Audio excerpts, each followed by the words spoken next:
Garage 4, le défi de 0 € à millionnaire. Mon premier objectif, l'indépendance financière. Mon deuxième objectif, 4 000 € par mois, une vie confortable.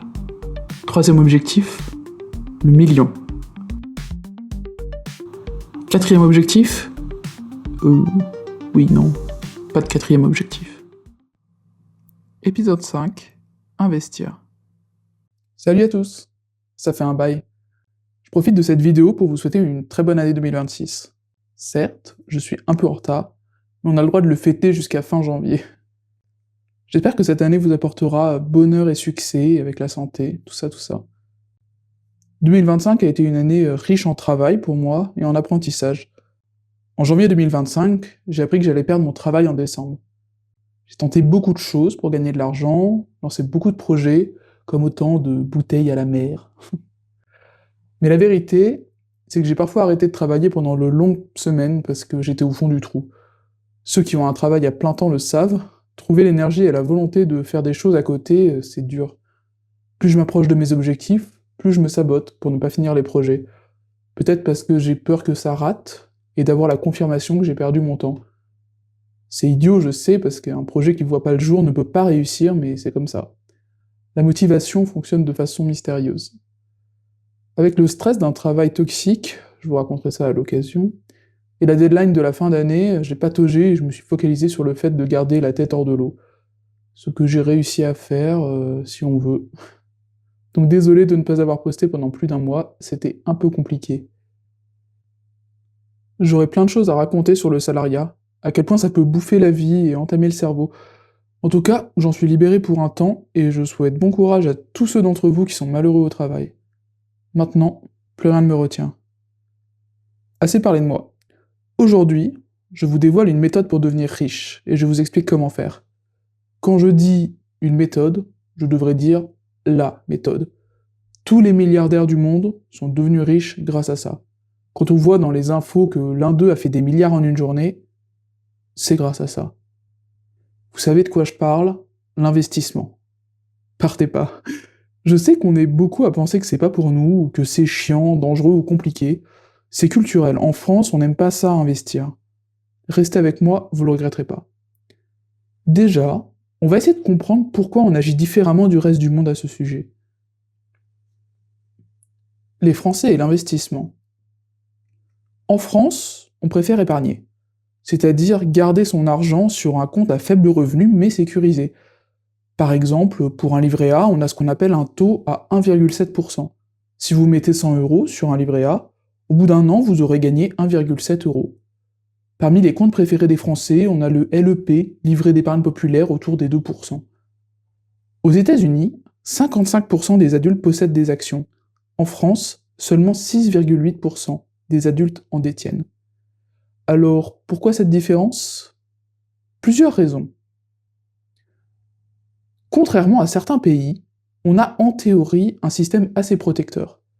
À partir du moment où on commence à travailler, une retraite est extraite de nos salaires et cotisée pour nous. Dans beaucoup de pays, les travailleurs doivent se constituer eux-mêmes leur retraite. Ils doivent donc stocker leur argent et l'investir pour se créer un filet de sécurité quand ils ne pourront plus travailler. En Australie, les travailleurs ont une retraite prélevée automatiquement, mais c'est à eux de choisir leur plan d'investissement. Petit risque, moyen risque, gros risque. S'ils ne choisissent pas de fonds de retraite, on en choisira un à adapté à leur âge, à leurs revenus. Et ils suivent l'évolution financière de leur retraite toute leur vie. Donc forcément, ils doivent s'intéresser au placement un minimum pour faire les bons choix. Autre raison, la France a connu des crises financières qui ont rendu les gens méfiants. De façon générale, on a une grande défiance envers les institutions, comme les banques. En tout cas, davantage que dans d'autres pays. L'idée d'investir son argent durement gagné et de le perdre est bloquante pour beaucoup de Français. On n'y connaît pas grand-chose. Personnellement, j'ai appris tout ce que je sais sur les investissements l'an dernier et j'ai 30 ans. Les gens qui veulent nous apprendre des choses sur le sujet ont toujours quelque chose à nous vendre. Donc j'ai évité des contenus en me disant justement que j'allais me faire avoir. Et franchement, à raison. Tout ce que je viens de vous dire ici, je l'ai tiré d'une étude que je vais vous mettre en description.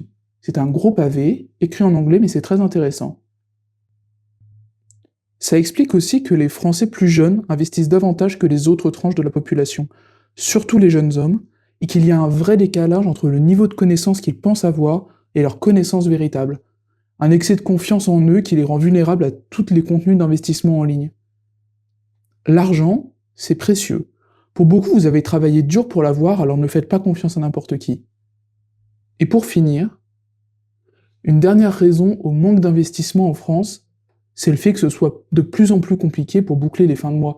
Logique, plus d'argent en rab, pas d'argent à investir. Si on regarde le tableau, on sait pourquoi les Français investissent peu.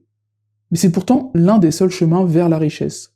Et si je reste mesuré et que je ne dis pas le seul chemin vers la richesse, c'est pour ne pas avoir des petits plaisantins en commentaire qui me disent oui, mais mon oncle d'Amérique a gagné au loto, et il est passé sous un tracteur, alors... Je sais qu'il y a des exceptions, mais elles ne sont que des exceptions. La très grande majorité des milliardaires l'est devenue grâce à leurs revenus du capital. Je vais illustrer mon propos et vous montrer le vrai pouvoir des investissements, ou comment faire de l'argent avec de l'argent. À la fin du cours magistral, je vous ferai un petit tour de magie. Investir. Aujourd'hui, on va parler de 3 types d'investissements, et je mets de côté les livrets A, les PEL, etc., qui sont des épargnes avec un petit pourcentage de rendement qui, en général, compense uniquement l'augmentation du coût de la vie. Investissement 1, les actions. Acheter une action, c'est acheter un petit bout d'une entreprise. Si l'entreprise va bien, l'action gagne en valeur. Si l'entreprise va mal, l'action perd en valeur. Le taux de rendement va varier en fonction des entreprises, bien sûr, mais en général, on considère qu'un investissement intelligent en actions rapporte entre 8 et 12% par an. Investissement 2, les ETF. Les ETF, c'est un groupement d'actions, un groupement d'entreprises. Le SP500 est un package de 500 grosses entreprises européennes. Le cours est donc une moyenne des cours de ces entreprises. Si l'une d'elles fait faillite, le cours ne s'effondre pas. Les ETF reflètent la santé d'un marché. Pour notre ETF 500 c'est la santé financière de l'Europe. Et mis à part une crise économique majeure sur le continent, il devrait évoluer positivement. C'est un placement moins risqué qu'une action qui rapporte entre 5 et 8% par an. Investissement 3, les matières premières. L'or et l'argent sont des éléments sur lesquels vous pouvez investir. Vous pouvez bien sûr acheter des lingots et les garder chez vous ou dans un coffre, payer une banque pour qu'elle les achète et les garde pour vous, ou bien les acheter via des actions de matières premières. L'or peut être un investissement médiocre, comme un très bon investissement. Tout dépend de l'état du monde. En général, il est autour des 5%, mais dans des périodes de tensions politiques et économiques, comme c'est le cas actuellement, ce sont des valeurs refuges. Les gens ne veulent plus investir dans les entreprises d'un pays qui risque de s'effondrer, alors ils déplacent leurs investissements dans l'or et l'argent, des minerais qui auront toujours de la valeur. À la suite de la crise politique qu'on connaît actuellement, l'argent est devenu une valeur refuge et son cours a explosé. Maintenant qu'on a vu 3 types de produits sur lesquels investir, c'est l'heure du tour de magie. Je vous parle de pourcentage depuis tout à l'heure, et si vous êtes aussi novice en la matière que je l'étais l'an dernier, vous devez vous dire 8%, c'est quand même pas grand chose, c'est risquer beaucoup d'argent pour rien. Et là, c'est l'heure du tour de magie. Prenons ce simulateur en ligne pour mieux comprendre.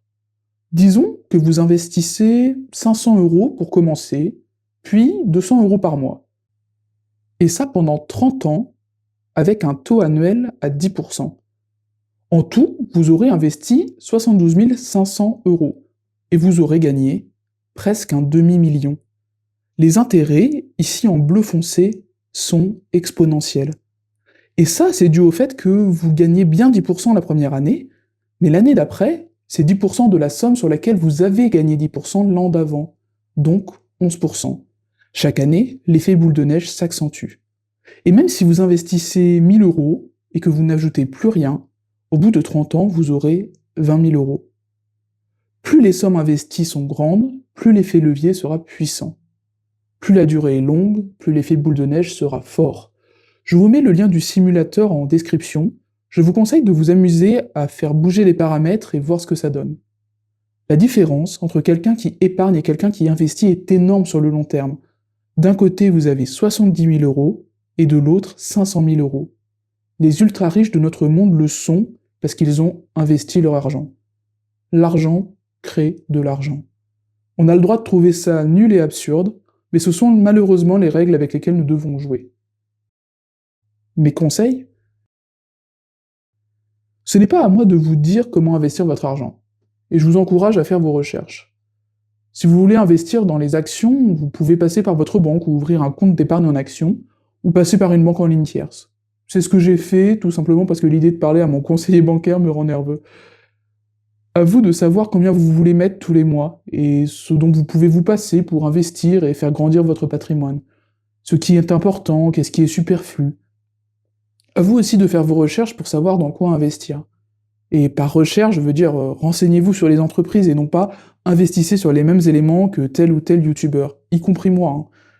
Vous pouvez regarder des bilans comptables des entreprises, miser sur des secteurs que vous connaissez, et suivez l'actualité pour savoir quelle filière se porte bien. Savoir dans quoi investir, c'est aussi s'intéresser à l'actualité et à l'état du monde. Un petit tips, pour les Français, ouvrez un PEA. Même si vous avez zéro argent à investir maintenant, créez un compte et ouvrez un PEA. Le PEA, ou plan d'épargne en action, est défiscalisé. Au bout de 5 ans, après la création du compte, tout son contenu est défiscalisé.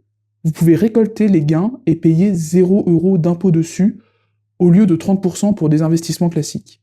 Vous pouvez retirer l'argent avant 5 ans, il n'est pas bloqué, mais vous payerez des impôts dans ce cas-là. Donc mon conseil, ouvrez un PEA. Ouvrez le taux, investissez sur des entreprises sûres qui seront là dans 5 ans et sur des ETF. Dans mon PEA, par exemple, moi j'investis sur Airbus et sur des ETF européens. Un point sur le défi. Depuis octobre, j'ai investi l'argent du défi dans des actions, ETF et matières premières. Avec les moques d'images et la vente du site internet, j'ai investi un peu plus de 5 000 €. Voilà comment j'ai composé mon portfolio d'investissement et pourquoi. Des ETF européens, parce qu'ils ont un bon rendement, l'économie européenne se porte bien. Airbus, une entreprise française qui est l'un des 2 leaders mondiaux de l'aéronautique.